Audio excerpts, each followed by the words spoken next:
لڑکیاں اب اتنا ڈرنا شروع ہو گئی ہیں یہ ساری چیزیں دیکھ کے کہ وہ یونیورسٹی بڑھا دیتی ہیں اپنی، پھر ٹائم بڑھا دیتی ہیں، ایجوکیشن بڑھا دیتی ہیں کہ شادی نہ کرنی پڑے، اسکیپ ہو جائے.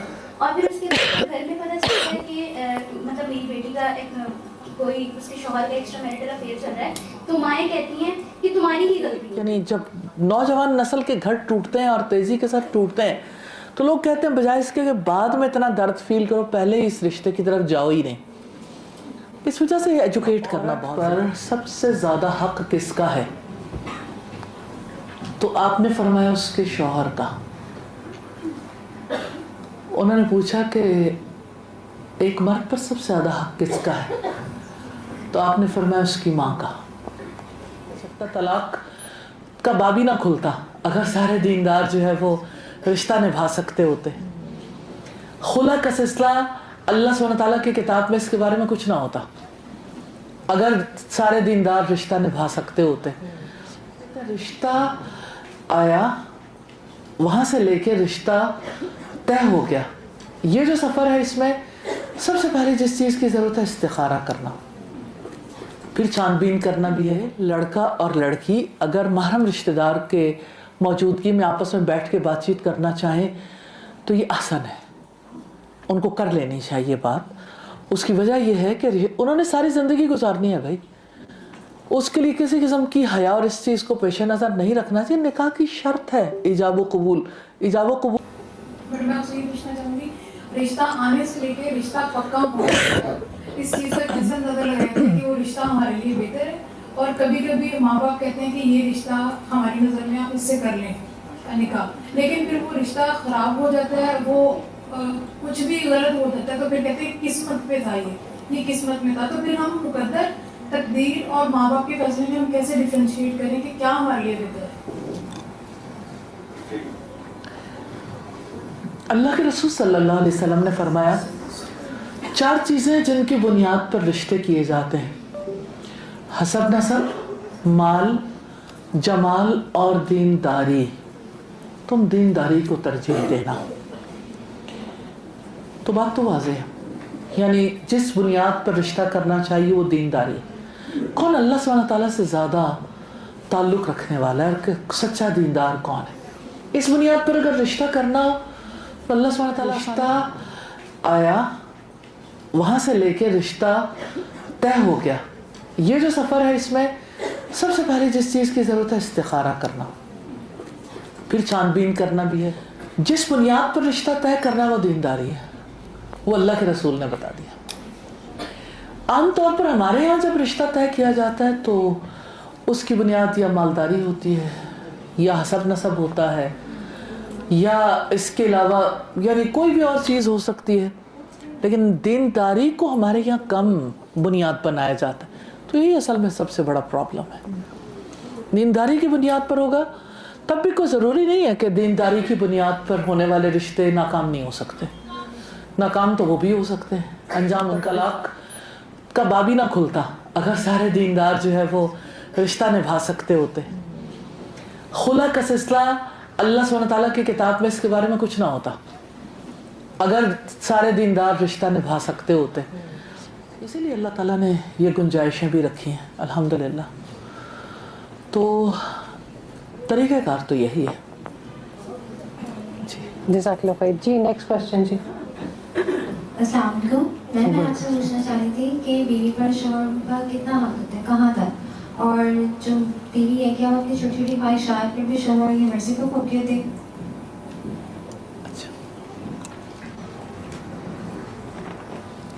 سیدہ عائشہ صدیقہ رضی اللہ تعالی عنہ نے نبی کریم صلی اللہ علیہ وسلم سے پوچھا تھا کہ اللہ کے رسول پر سب سے زیادہ حق کس کا ہے؟ تو آپ نے فرمایا اس کے شوہر کا. انہوں نے پوچھا کہ ایک مرد پر سب سے زیادہ حق کس کا ہے؟ تو آپ نے فرمایا اس کی ماں کا. بہت ہی خوبصورتی کے ساتھ رشتوں کو ان کا جائز مقام دے دیا اللہ کے رسول صلی اللہ علیہ وسلم نے.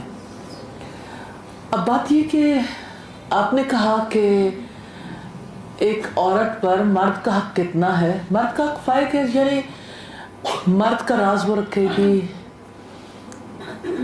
جو اللہ کی کتاب سے ہمیں پتہ چلتا ہے فالصالحات قانتات، کہ جو نیک عورتیں ہوتی ہیں وہ فرما بردار ہوتی ہیں، اور جو نیک عورتیں ہوتی ہیں وہ اپنے شوہر کے پیچھے سے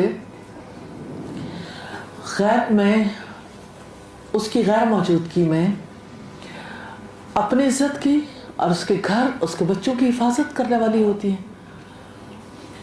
اب بات آپ نے کی کہ چھوٹی چھوٹی خواہشات ہیں تو ان کا کیا ہونا چاہیے۔ خواہشات اچھی بھی ہو سکتی ہیں، پوسٹ پون بھی ہو سکتی ہیں، پوری بھی ہو سکتی ہیں، حالات و واقعات کے مطابق آپ فیصلہ کر سکتے ہیں۔ کہیں واپس لینی پڑیں گی، کہیں پوسٹ پون کرنا پڑے گا، کہیں پوری بھی ہو جائیں گی انشاءاللہ۔ جی نیکسٹ کوشچن جی۔ السلام علیکم استاذہ، بیسیکلی یہ کوشچن میری مدر کا ہے کہ ایک بیوی اپنے مرحوم شوہر کے لیے کیسے صدقہ جاریہ بن سکتی ہے؟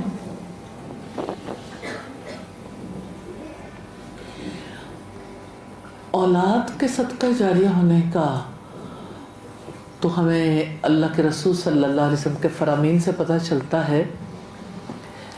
ایک بیوی صدقہ جاریہ کے اعمال کر سکتی ہے، مثال کے طور پر جیسے اپنے شوہر کے لیے کھانا کھلا سکتی ہے، کسی کے لیے پانی کا انتظام کر سکتی ہے، کسی کی تعلیم کا انتظام کر سکتی ہے، شوہر کے لیے اگر اس نے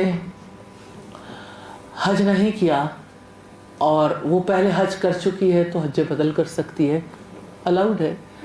شوہر نے اگر کہیں بیماری میں یا کسی وجہ سے روزے نہیں رکھے، اگر وہ چاہے تو اس کے لیے روزے رکھ سکتی ہے۔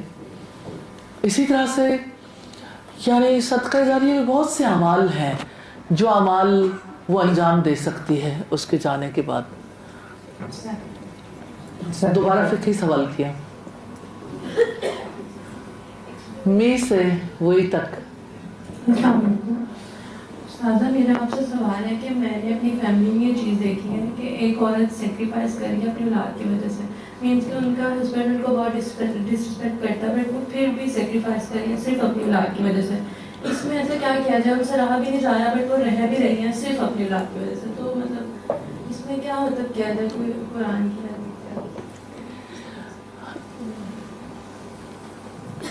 دو لوگوں کا رشتہ بوجھ بن جاتا ہے کبھی کبھی جب دل کے اندر جگہ ختم ہو جاتی ہے، جب دو لوگ آپس میں ایڈجسٹمنٹ کر لیتے ہیں لیکن ایک دوسرے کو اکوموڈیٹ نہیں کرتے، یا ایک دوسرے کو یعنی اس طرح سے یعنی ان کے لیے دلوں کے اندر گنجائش نہیں پیدا کر پاتے۔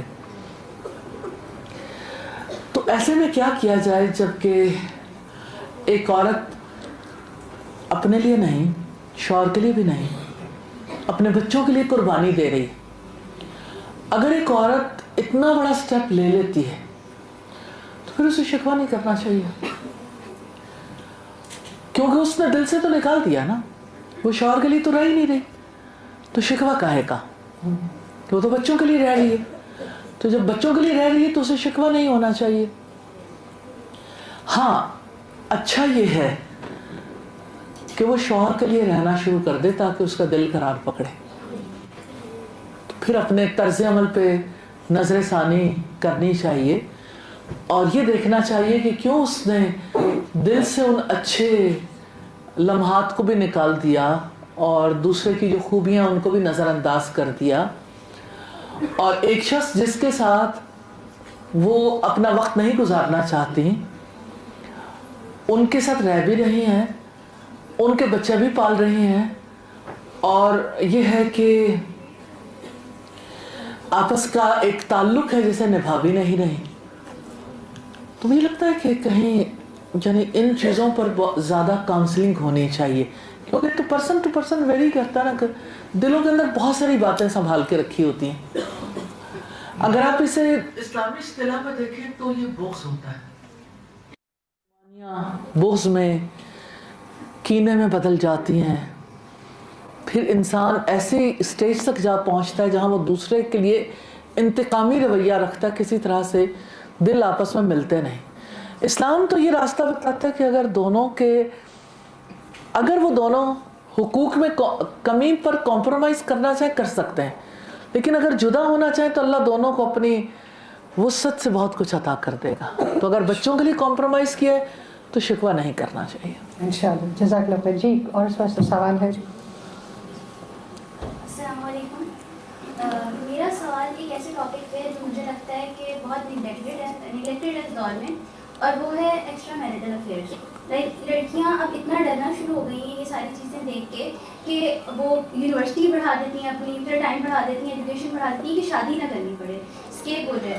اور پھر اس کے بعد گھر میں پتہ چلتا ہے کہ مطلب میری بیٹی کا ایک کوئی اس کے شوہر کا ایکسٹرا میرٹل افیئر چل رہا ہے، تو مائیں کہتی ہیں کہ تمہاری ہی غلطی ہوگی، تم نے یہاں پہ نبھا کرنا ہے. اور اگر لڑکی اپنے حقوق اسلام کے مطابق ان کو بتائے تو وہ کہتی ہیں تمہارا اسلام تمہیں باغی ہونا سکھاتا ہے.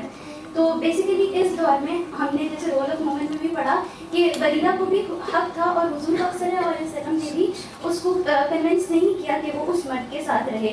تو اس دور میں یہ چیزوں کو دیکھتے ہوئے اگر لڑکی خود اس چیز کو کرنا چاہے کہ نہ میرا مرد اس طرح سے نہ کرے تو وہ کیا اسٹیپس لے سکتی ہے، اور قصور اصل میں ہوتا کس کا ہے؟ ایک تو بات سادہ سی ہے، قصور اسی کا ہوتا ہے جو قصور کرتا ہے. اب یہ تو یعنی یہ سچویشن پہ ڈیپینڈ کرتا ہے. تو یعنی کبھی ایسا ہوتا ہے نا کہ مرد کا قصور ہوتا ہے، کبھی بیوی کا قصور ہوتا ہے. یہ جو جس طرف انہوں نے توجہ دلائی وہ بڑی امپورٹنٹ بات ہے کہ لڑکیاں اور لڑکے نکاح کرنا نہیں چاہتے. نکاح سے بھاگتے کیوں؟ اپنے ماں باپ کی وجہ سے، سوسائٹی میں اس رشتے کے ناکام ہونے کی وجہ سے، اور پھر اس تعلیم کی وجہ سے بھی، اور ویسٹرن سوسائٹی سے مروب ہونے کی وجہ سے بھی. اور پھر یہ کہ جیسے لڑکوں کے یعنی جب نوجوان نسل کے گھر ٹوٹتے ہیں اور تیزی کے ساتھ ٹوٹتے ہیں تو لوگ کہتے ہیں بجائے اس کے کہ بعد میں اتنا درد فیل کرو پہلے اس رشتے کی طرف جاؤ ہی نہیں. اس وجہ سے ایجوکیٹ کرنا بہت ضروری ہے، اس رشتے کو سمجھنا. ابھی تک جو کویسچنز آ رہے ہیں نا وہ رشتہ ہونے کے بعد کے ہیں. ہم تو رشتہ ہونے سے پہلے رشتے کو سمجھنے کی بات کرنا چاہتے ہیں. تو میں چاہتی ہوں کہ وہ لوگ سوال کریں جو رشتے کو سمجھنا چاہتے ہیں کہ رشتہ کیا ہے، می ٹو وی سے وہ جو سفر ہے. اب اگر آپ یہ چاہیں کہ رشتے کے بعد کی بات، تو اگلے ٹاپکس آ رہے ہیں، جب وہ ٹاپک آئے گا تو اس وقت اس کا سوال کرنا چاہیے. تو والد کے ایکسٹرا میرٹل افیئرز ہیں یا شوہر کے ایکسٹرا میرٹل افیئرز ہیں، مجھے معذرت کے ساتھ یہ کہنا پڑے گا کہ اب لڑکوں سے زیادہ لڑکیوں کے ایکسٹرا میرٹل افیئرز ہیں.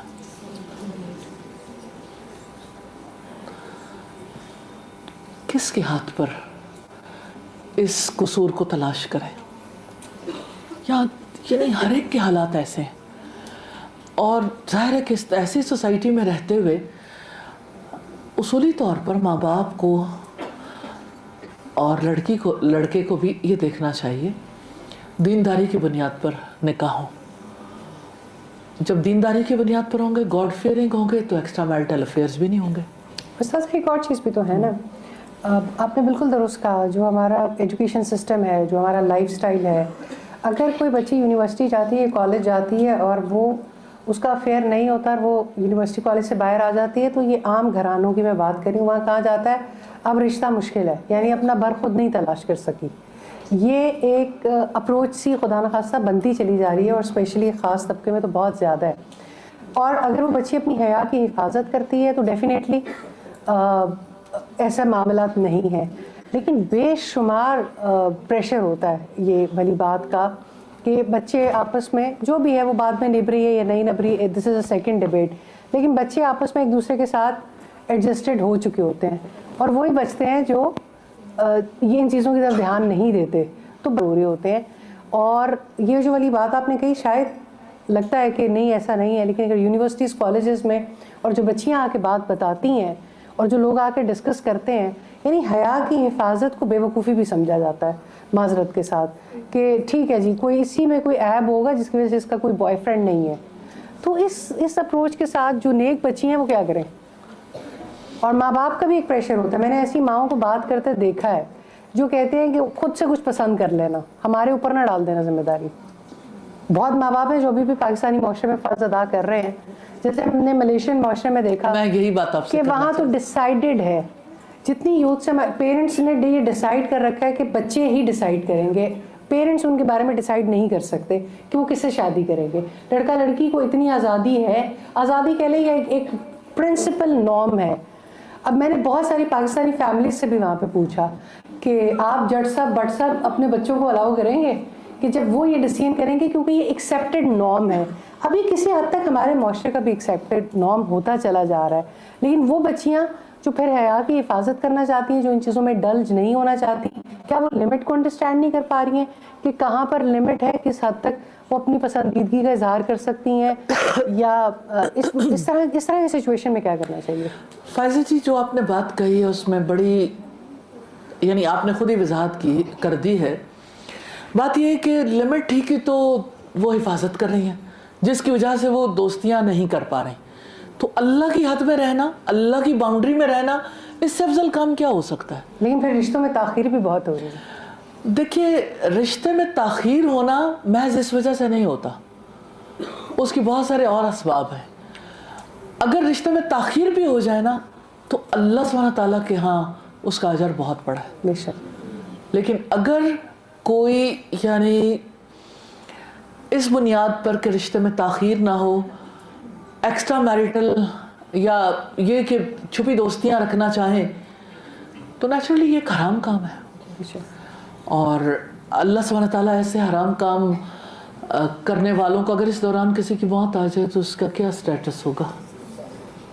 اور آپ کے سامنے بہت ساری ایگزامپلس ہیں, ایسے لوگ دنیا سے جب جاتے ہیں تو نیچرلی ان کا کیسے استقبال کرتے ہوں گے فرشتے, اور جب ان سے ان کے رب کے بارے میں, ان کے رسول کے بارے میں, ان کے دین کے بارے میں پوچھا جاتا ہوگا, کیا پوری زندگی کا نتیجہ کیا نکلے گا؟ تو یہ تو رب سے بے خوفی ہے نا, جس کی وجہ سے سوسائٹی کے اندر یہ رجحان رواج پا گیا. صحیح. کوئی اور سوال ہے جی؟ جی ایک بڑا انٹرسٹنگ سوال ہے. اگلا سوال آپ اپنی پوزیشن لے لیں اور ذرا کیمرہ پہ گائڈ کر دیں کس طرح دیکھ کے انہوں نے بولنا ہے. ایک سوال میں پہلے پوچھ لوں. استاد سوال یہ ہے کہ کیا ہم ریلیشن شپ میں ایک دوسرے کو فکس کرنے آتے ہیں یا سمجھنے کے لیے؟ یہ بڑا انٹرسٹنگ سوال ہے. اصل میں انسان ایسی چیز ہے, انسان چاہتا ہے کہ میں دوسرے کو ٹھیک کر دوں, سارے ٹھیک ہو جائیں تو بس معاملہ ٹھیک ہے. تو انسان کا یہ کام نہیں کہ وہ دوسروں کو فکس کرے. انسان اپنی ذمہ داری لے سب سے پہلے. اللہ سبحانہ تعالیٰ نے بھی یہ کہا قُوا أَنفُسَكُمْ وَأَهْلِيكُمْ نَارًا, پہلے اپنے آپ کو اللہ کی آگ سے بچاؤ, پھر اپنے گھر والوں کو بچاؤ. تو یہ جو ریلیشن شپ کے بارے میں یہ تصور رکھنا ہے کہ دوسروں کو فکس کرنا ہے, یہ ریلیشن شپ کبھی کامیاب نہیں ہوتے. اور ظاہر ہے کہ تکلیف دہ صورتحال میں لوگوں کو جینا پڑتا ہے. جی بہتر ہے. جی پلیز. السلام علیکم. میرا ایک اور سوال ہے, فقہی سوال تو میں نے نکال دیا, مجھے دو باتیں اور پوچھنی ہیں. اگر آپ پلیز دوسروں کو ٹائم دے دیں کیونکہ حق ان کا فائدہ. میں یہ اچھا ہوگا ان سوال میں یہ پوچھنا چاہتی ہوں کہ آپ نے کہا کہ شادی سے پہلے کی ہم بات کریں بھی, تو اگر میں شادی سے پہلے جس کا کسی کا رشتہ ہے میں اس سے 1 یا 2 ملاقاتیں کرنا چاہوں اور ہم فیملی کے بیچ بیٹھ کے الگ کمرے میں بیٹھ کے کچھ باتیں ڈسکس کرنا چاہیں جو ضروری ہوتی تھی شرائط وغیرہ, تو کیا یہ الاؤ ہے؟ اور اس کے علاوہ آپ نے کہا کہ دینداری کے اوپر کیا جائے, دینداری کو پریفر کیا جائے, تو اس کو کیسے ماپا جائے, اس کے کیا پیرامیٹرز ہو سکتے ہیں؟ ٹھیک ہو گیا. دیکھیے نکاح کی شرائط میں سے ایک شرط ایجاب و قبول ہے. تو ایجاب و قبول کے لیے لڑکا اور لڑکی اگر محرم رشتہ دار کے موجودگی میں آپس میں بیٹھ کے بات چیت کرنا چاہیں تو یہ آسان ہے, ان کو کر لینی چاہیے بات. اس کی وجہ یہ ہے کہ انہوں نے ساری زندگی گزارنی ہے بھائی, اس کے لیے کسی قسم کی حیا اور اس چیز کو پیش نظر نہیں رکھنا چاہیے. نکاح کی شرط ہے ایجاب و قبول.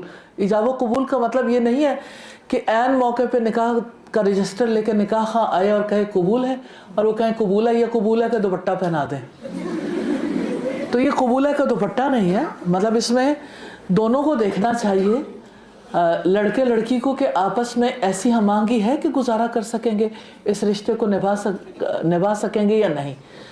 تو ایسی ملاقات ہو سکتی ہے. ایک یا دو ملاقاتیں ہیں, مجھے ایسا فیل ہوتا ہے ایک ملاقات میں بھی بات ہو جاتی ہے. اگر کہیں ضرورت فیل ہو اور گھر والے بھی فیل کریں تو یعنی ٹھیک ہے, دوسری ملاقات کہیں ہو جائے, لیکن یہ ہے کہ ایک ملاقات ہی کافی حد تک چیز واضح کر دیتی ہے کہ یہ کیا صورت ہوگی.